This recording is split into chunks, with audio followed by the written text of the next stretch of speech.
can't get to the metals that are in the planetary core. And so they are trapped there, and then I thought, okay, well, so how does their economy work? They have each specialized in some product that they can sell off-world through matter transmitters. And everybody's equipped with a matter transmitter, and then they try to come up with something they can sell. And then I thought of that wonderful idea I had about that fashion statement with body parts, extra body parts, and thought, what if one of the families has bred the ability to spontaneously generate or regenerate extra limbs? Now, ideally, what they really were breeding for was healing. That if you had a hand cut off, then the hand could regrow, so that your family would be very hard to kill. But the process of breeding for regeneration, of genetically altering themselves for that, allowed the possibility that the body would send false signals and start regenerating limbs that had not been lost. And those would be a small subset of the family, and it would be a disaster when that happened. And this is what happens to Lanik Mueller. Is that he finds that he is a radical regenerative who is regrowing body parts that he hasn't actually lost first. The combination of these two ideas, this map and the idea of the extra body parts, led me to write a proposal for a novel called Extra Parts. And I fired off a proposal. Actually, I sent it to 3 or 4 different publishers, but I heard back from St. Martin's Press first. In fact, it was almost they sent it almost before I sent it to them. And what they sent me was a contract saying, "We love this idea. We want to buy it." Now, I had only been sending a query. Do you want to see the whole manuscript? I thought I was going to have to write the whole thing before anybody would want to look at it. But I was, I'm always enthusiastic. I thought the idea was great, so I had sent it off before I had actually written anything.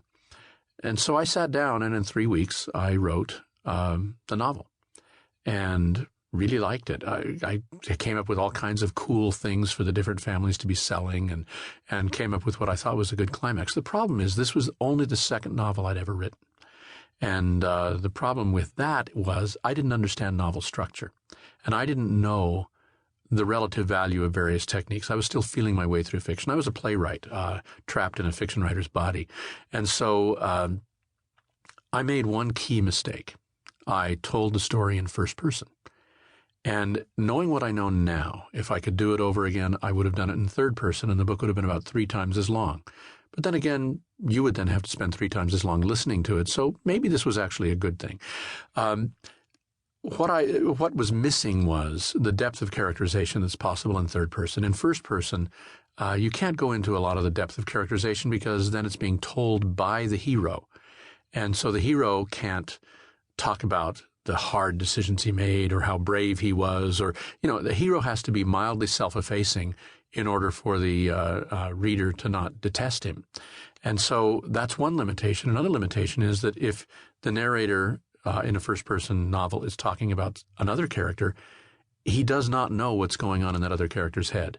So I can't switch point of view to somebody else. I can never give you somebody else's way of thinking or feeling or experiencing the world. Everything is relentlessly through that first-person character's mind. So in Treason, if I could have done so, if I had ever had the time to rewrite the whole thing, then we would have had chapters from the point of view of a copy of Lanik that gets made at one point during the story. I would have used other people's point of view as well. It would have been a much richer experience. Having said that, I guess what I'm telling you is, boy, you're sure getting the second-rate version of this book. You're not really. You're getting the only version of this book that is ever going to exist. There was one brief moment when I might have been able to do the rewrite that I had envisioned. I was contacted shortly after Ender's Game became a hit. My novel Ender's Game, that is kind of, without any fault of mine, perpetual bestseller. And that naturally inspired other people who owned books of mine to feel that they had acquired an amazingly new literary merit that they had not had before. And so they were bringing back out Treason. A Planet Called Treason was the original title, and they wanted to know if there were any changes I wanted to make.